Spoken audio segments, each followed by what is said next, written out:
తెలుసుకుందాం మనం ఇవాళ. ఇద్దరు మనుషులు ఏ అండ్ బి ఒక వేరే వ్యక్తిని చంపుదాం అని ఫిక్స్ అయిపోయినరు.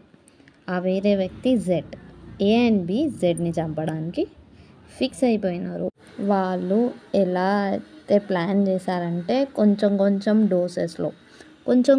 డోసెస్లో ఆ జెడ్కి పాయిజన్ ఇచ్చి చంపుదాం అనేసి ఫిక్స్ అయిపోయారు.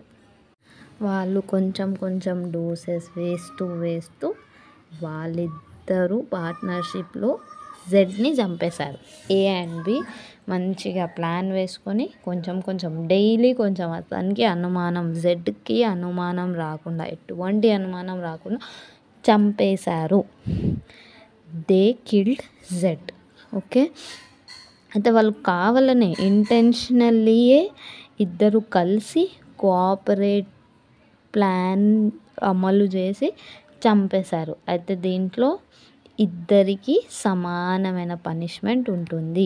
ఇద్దరు కూడా గిల్ట్ని ప్రూవ్ చేస్తారు. అఫెన్స్ అనేది ఏంటంటే వాళ్ళిద్దరూ ఒకరికి తక్కువ ఒకరికి ఎక్కువ అని శిక్ష పడదు. ఇద్దరికి సేమ్ శిక్ష పడుతుంది. ఎందుకంటే వాళ్ళు ఇద్దరు కలిసి చేశారు అఫెన్స్. ఇది చిన్న కేస్. ఇది కూడా మనకు కేస్ లాస్లలో బుక్స్లలో దొరుకుతుంది.